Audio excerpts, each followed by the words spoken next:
right, we're live.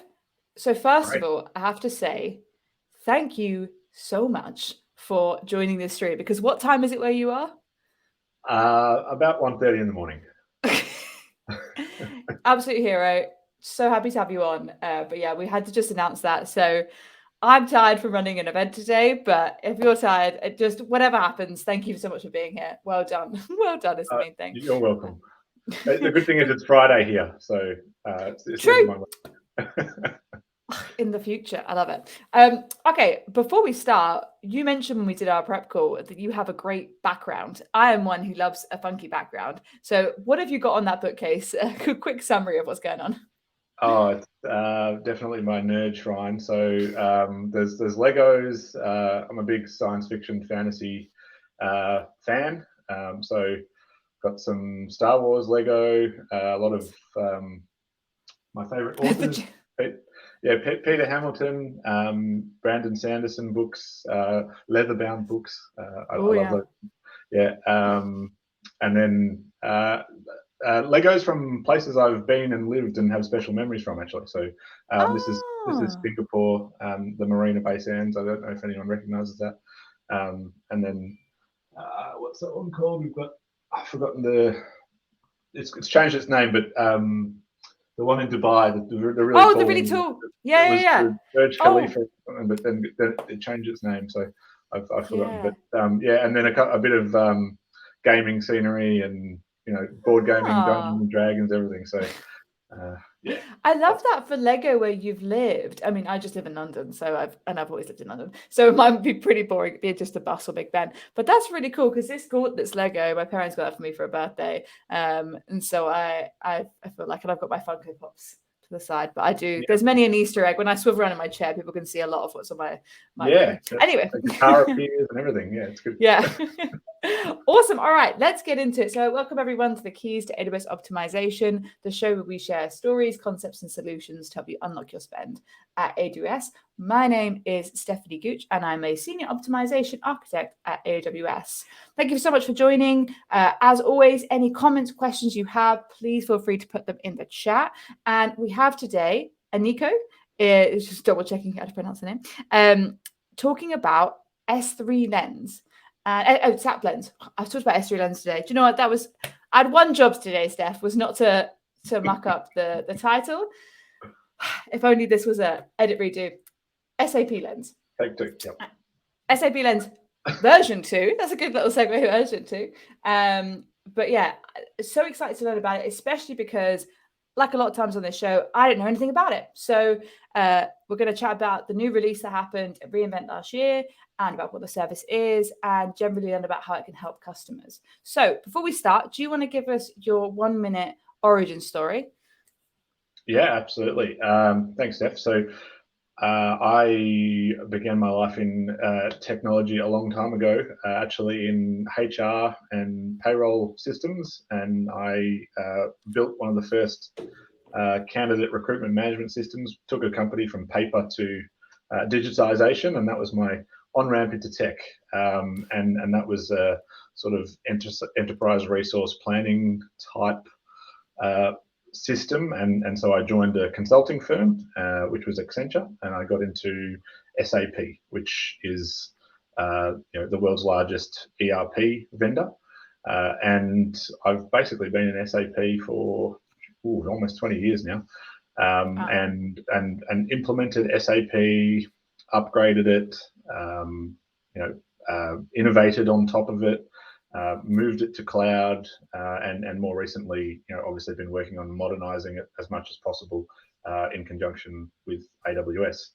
A lot of that consulting work took me around the world and working with pretty big organizations, Singapore and Dubai and Queensland, Canberra in Australia, the federal government, and then more recently working at AWS for the last almost 4 years. I've been helping Australia and New Zealand customers migrate to AWS and modernize their SAP systems on AWS.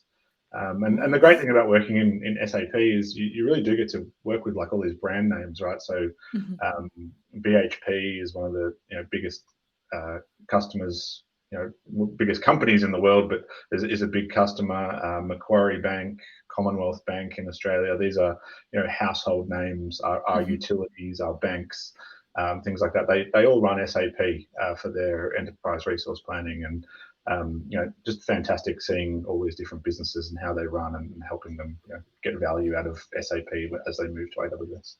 Yeah, and it's such a tangible thing. I mean, I think of it, and I think of when I worked at KPMG or now, it's the thing where I think of it as an expenses tool. That's what we use it for. But I know what people say that you see the buildings a lot, and it is a very, this is the thing I'm helping them to move to the cloud. Whereas sometimes when we speak to companies that they have so many different applications, you don't really know what it is they're doing, and it can be a bit vague. This is very on the nose. So talking about that, I mean, we're talking about SAP.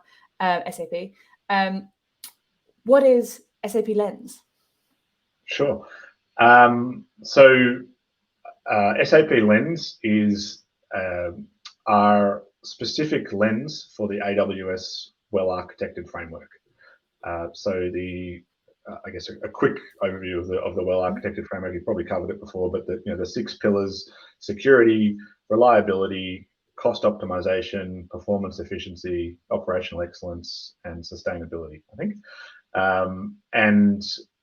That's our generic framework. But many of our customers over the past 3-4 years, they've been saying, how do I apply this to SAP systems in AWS? And so in 2021, we got together with a group of authors and we started collecting best practices and proven design principles from our customers, from our partners, internally in all of our technical field communities. And we started distilling all of that SAP-specific guidance and suggestions down into a lens for AWS well-architected. So it's broken down into the 6 pillars, and it's really, I say to our customers, it's the reference book for SAP on AWS. If you want to know where to start for security, open the security pillar and just start from the start and start reading. It links out to all our other documentation. It has suggestions and best practices, and it's really a good place to start on for any question with SAP on AWS. And so, without sounding silly, the lens is kind of is it the way you look at the well-architected framework then? So it's the quote-unquote lens is you're looking at it from that application's point of view. Is that why it's called that, or that kind of vibe?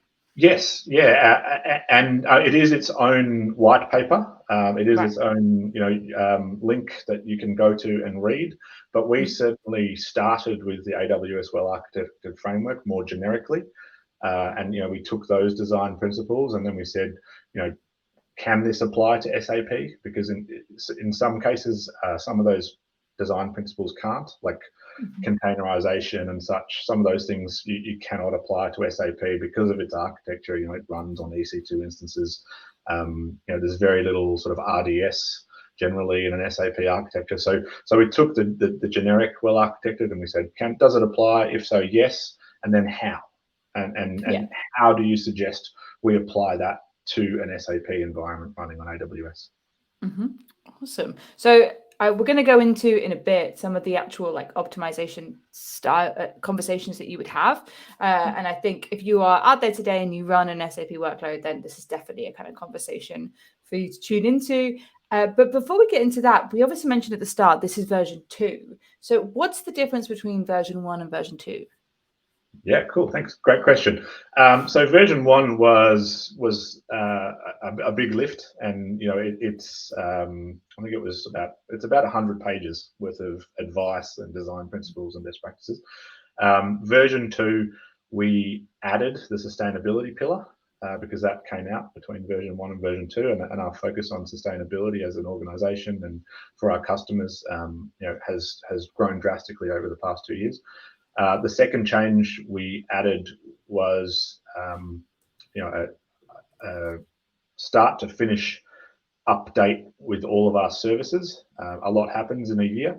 I think we made something like 250 changes to it where we had released new services or had new compute types. The recommendation had changed.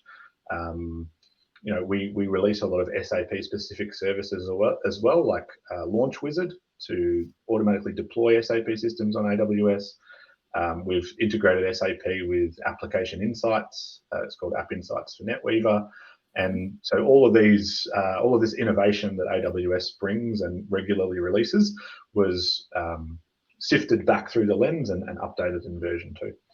And then the final sort of big change was, as well as it being a white paper on the website that you can download as a PDF and read through the whole thing if you want to, we also enabled self-service. So you can now download a JSON file and upload that into the console, into your AWS account in the well-architected tool in the console, and it will allow you to run the SAP Lens as a Q&A, question and answer, the same way as you would run our normal well-architected framework for AWS. So what we see customers and partners doing now is they'll run the SAP Lens and they'll upload this JSON, and then they'll use the console and the question and answer format within the tool for the basis of their review and for the meetings that we run around it. Oh, okay. So that's more. So previously, would it have to be someone from an AWS side to come in and do that conversation with them? Yes, correct. And it was a lot of manual writing and copying and pasting, and okay, now we're talking about this, and I'll paste that into Word and I'll take some notes against it, or, those sorts of things. Now the well-architected tool allows you to, it's got checkboxes for each of the best practices. If you don't check the checkbox, at the end, it'll spit out a report for you and say, hey, we noticed you didn't check this checkbox. The suggestions are the following. And please go to this URL to read some more detail on how you might remedy this, or how you might change this from a risk to being remedied. Do you know, we haven't actually done an episode on the well-architected framework. I was just saying, we talk a lot about the well-architected labs because a lot of optics are heavily involved in development and management of those, and they're based on the structure. And I remember doing, when I was at KPMG, I do remember when we were a very small team when I first started, and I remember all of us sitting in a room and we had our TAM go through the well-architected review, and I was like a grad. I didn't know what the hell was going on, and I just remember being like loads of like greens and like reds and being like, we've done this, we haven't done this, and I didn't know what anything meant. But that's really cool that it's come on that far to be a bit more of it's not automated, but it's a way that like it kind of condenses the process. I think is great. Yeah, exactly, and it is very much an interactive form, and at the end you get the greens and reds and yellows, and where you haven't checked something, here's how you can remediate it, here's a URL to go and read about it. Awesome. Okay, cool. Well, before we jump onto the kind of cost pillar of that tool, we've got a question. Is SAP Lens version 2 or version 1 mainly focused on business use, or could it be used for education or research processes? I mean, the way I've actually said to people in the past, I wish I had it when I was implementing SAP on premises and like over the last 10 years. So whilst it has suggestions at the lowest level of detail, which are AWS specific, the design principles and the best practices are meant to be timeless. So things like right sizing your compute and using cost-effective resources and ensuring that you have financial operations so that you're aware of your expenditure. Those things are not necessarily AWS specific, not necessarily business specific, educational or research specific. They're just designed to be good things to do in an SAP landscape. I'm trying to answer the question. I'm not entirely sure. No, that's good. Educational purposes, but we certainly have people who read it. We like it. Yeah. Well, that's maybe that's a bit of a good segue because, as I said at the start, SAP not something that I work a lot with my customers about. So before we jump into the actual Lens part, is there anything that we should know about like the products that we on Amazon side help customers deploy or sell for SAP? Does it work on any kind of workload or certain type of workloads? Any kind of background we need to know? Yeah. So Mostly what we're talking about in the SAP Lens is SAP ERP systems, and they're natively installed. It's a bit more traditional monolithic architecture. There's binaries. We are usually installing it on EC2 instances, on EC2 systems. SAP has a very strict certification process, which says this is what you can install it on. This is how you can install it, and this is how you operate it, and even what you can plug into it. Several and many things that we would use to modernize a workload are a bit of non-starters. Like I mentioned before, like you can't run many SAP products on RDS simply because SAP don't certify them to be running on those sorts of services. You can't run it serverless because it is a very big monolithic architecture with a lot of business logic in it. But there are patterns that you can scaffold around it, and I think that's what we try to do. And that when I talk about our SAP specific services that AWS has released, they're really trying to make SAP as cloudy as possible. Things like being able to scale horizontally very easily and automatically. Things like being able to deploy and tear down environments in an automated fashion. So we're sort of taking the new paradigms and the new technology and trying to apply it to a somewhat old-fashioned architecture, but a very reliable and important architecture that runs 77% of the world's transactions, right? So yeah, we don't want to mess with it. Yeah.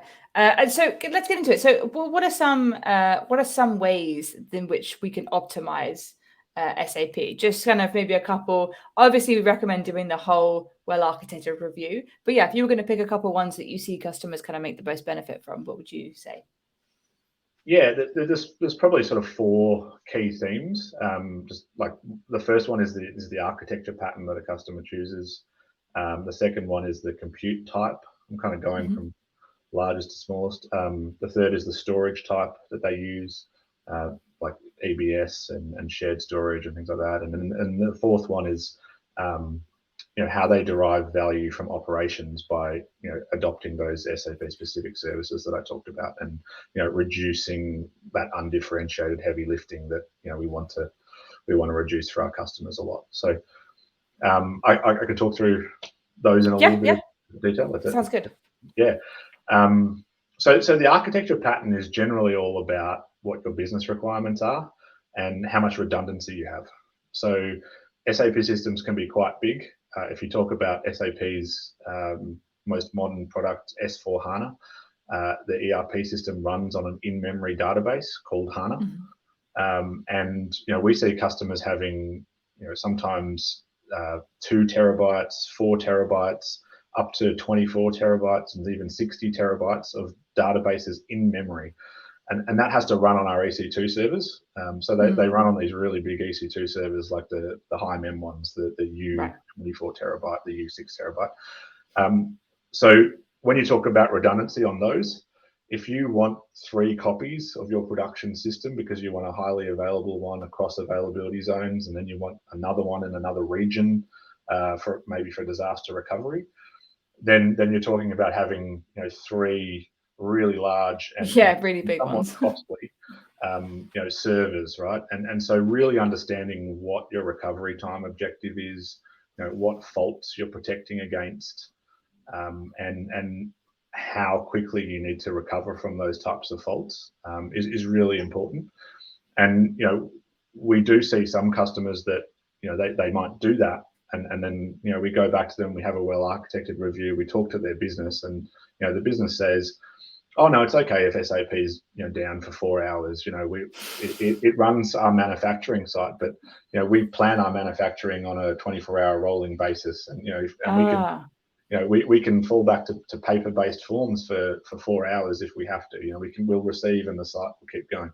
It's getting less and less like that in our integrated digital society that we're in now. But these are the types of conversations that in a well-architected review, it start with what your business requirements are. Do you really need all of that? Are you creating a gold-plated solution? In which case, it's going to be more costly, or not. So, I think that's probably the key one is like, what's your architecture pattern? How much redundancy do you have? How big do you have to be? Can you get some of that data out of memory? Can you archive it? Can you put it in other systems? Because that all flows through your redundancy pattern. Right. So yeah, that's probably number one is, know your business requirements so that you know how much redundancy and what size you need. Yeah, I mean, this is not the same kind of concept at all, but I remember talking to, this is years ago, talking to someone about, they had every single one of their accounts, and they had like, I think it was like 5 or 7 accounts per application. They had exactly the same infrastructure in every single one, up 24/7. And it was like, what? Why? Are you going to fail over to like any of these? Like, no, one of them's fail over, but we need them all up all the time just in case. And you're like, and they was, I think I budgeted out that they'd overspend by like their budget by like millions of dollars. And they were like, oh, no, it's be fine. And then 2 years later, I like move on from that. And I hear on the grapevine, oh yeah, they're in trouble. They overspent. So yeah, knowing your business is a great shout out. Yeah, we need that up all of those all of the time is usually something to drill down on. Yes, something to point into. Yeah. But you going on to the next one, you mentioned storage and archiving off maybe your data. Is that something that you suggest people do to S3 or AWS, or where do people normally go to kind of archive that stuff? Yeah. So yeah, definitely. It's either sort of to another system, which might be more EBS based than in-memory based, or if it's archival, then it's usually S3. We see a lot of our customers running their backups straight into S3 infrequently accessed now. Nice. Because those backups are so infrequently accessed, and they get the cost optimization from that. So the storage optimizations that a lot of SAP customers see, a lot of them have been running on us for, some of them upwards of 7 years, and they're still running on GP2. And even just having a look at that and saying, can you move to GP3? Do you need all of that storage? Sometimes they've striped disks, or they've added storage because they need a specific performance characteristic like IOPS or throughput. And then moving to GP3, they can not only save on a per gigabyte price, which is about 15% cheaper or 20% cheaper, but then they can right size their performance characteristics as well. And maybe they only need improved throughput and they don't need IOPS or vice versa. And again, so that right sizing of storage, in the typical customer conversation that's still on GP2, we see that they can usually save about 15% moving from GP2 to GP3 and right sizing. So that sort of storage, and then of course you mentioned the archival and the backup of data. We didn't have S3 infrequently accessed 4 or 5 years ago. We didn't have Glacier Deep Archive. So again, another review, and you've got everything in S3. Okay, well, we've got lifecycle management now. You probably should start moving it down the tiers of S3. Yeah. Oh, awesome. Okay, cool. All right, so we've got about, what's that, 7 minutes left. We do want to touch on it like a customer's kind of success story, but was there any other of the things you wanted to go into a little deeper about the cost optimization part before we move on? I mean, I think you've probably called it out in other shows, but just the compute savings that can be had. As I said, we're pretty limited to the SAP certified compute, and we've got a web page on that says like these are the EC2 instances that are certified. But moving from C5 to C6, you get both a performance improvement and a cost per performance increase. And then even moving to our A series, so like C6A, the AMD based architectures that we have, parts of SAP environments can move straight to C6A or M6A or R6A, and they're generally 10% cheaper and a little bit more performant. So we've seen customers just switch overnight and see 10% come off their bill, and then they're even more performant, which you'd never get in the sort of old on-premises state, those sorts of things. So yeah. Awesome. Okay, great. All right. So yeah, if you're out there looking at your SAP workload and now you've got some tips, you can use a well-architected framework to do that. You know, kind of the cost areas you can look at. But yeah, let's hear of so any customer success stories that you can like shine a light on that people can kind of look to for not guidance, but to look up to. Yeah, sure. So last year in Australia, we had Macquarie Bank go live with their SAP core banking system. So this SAP system, I think it supports 1.7 million customers in Australia. Wow. And they, very successful. I think, they had SAP solution architecture support all the way through. They did it all themselves. And then, they used the SAP Lens, I think it was about 4 months before go live, to do a review. Found a few little things in terms of cost optimization, found a few things in terms of performance, managed to squeeze another 20% out of an overnight batch job, which, for a bank is pretty good. It sounds boring, but if they can give themselves another hour of payments being up to date, then they can do all sorts of other innovative things and better things for their customers. Yeah. And yeah, so we've published a case study with them that you can see. But I think the other thing that it really did was they used the review as part of their assurance process with the local regulator. Okay. So financial services institutions usually, quite strongly controlled, security, backups, resilience, etc., are super important themes for a bank. And in moving to AWS, they use the SAP Lens as part of their, assurance to the regulator to show them that they'd gone through the right process, they'd done due diligence, and that they were using, design principles and best practices that AWS was supportive of. So, sort of a triple whammy of benefits there for Macquarie Bank. Performance, cost optimization, and security and assurance. So yeah, that's so cool. I mean, I don't work in that area, so why would I? But having that kind of thing and say like we're following this and referring to it is great. I didn't even know you could do that. So yeah, if you need to do any assurance stuff, awesome. All right, we've got 3 minutes left. I wanted to touch really quickly on, you mentioned the sustainability pillar that you've added information about. Obviously, cost and sustainability do go hand in hand. Is there anything from that pillar that you want to mention of interest in terms of like SAP in the Lens?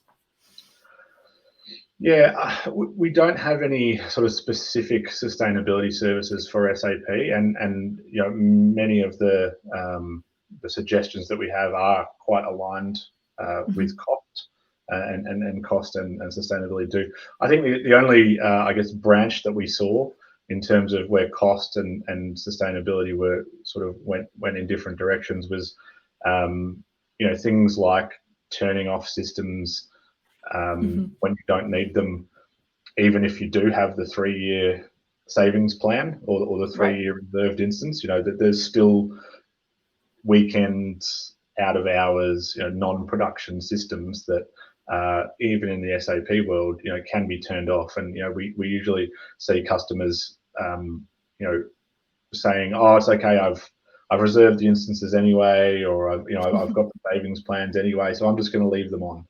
And that's kind of the difference between the major difference between cost and sustainability. Sustainability is, well, the more you have off, the less electricity you use. The more capacity is shared with other customers and in the data center. So there's another consideration, which is the sustainability aspect of it, not just the cost and the commercials. So yeah, I think that's a great shout, especially because people, when we talk about things like savings plans in our eyes, we kind of don't talk about turning them off. Like I know that from our team's point of view, we often don't. But yeah, it's a good point. A lot of the time you can still make a saving on it, or it can move to somewhere else, or it is more sustainable just to turn those things off when you're not using them. And if you're not going to use them anyway, you're not going to get any benefit from leaving them on. And especially if SAP is becoming more cloudy, as you said, which I love, then it can handle that kind of thing. And I think especially with those large applications, people do not panic, but worry about turning things off. I think we had some instances like that. And but yeah, now things are moving in that direction. We have the ability to turn things off, turn that light off when you're not in the room, kind of vibe. That's it. It's like walking out of the room and leaving the light on just because you can, right? So we should all think about it. Yeah.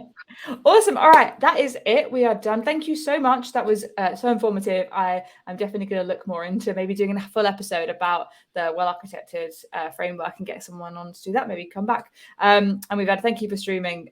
This person also, just to shout them out, just said, didn't know anything about SAP, but here to learn. So that's what we hope everyone is going to be like. Great. All right. Have a good rest of your day, everyone. Thank you so much. And we'll see you next week.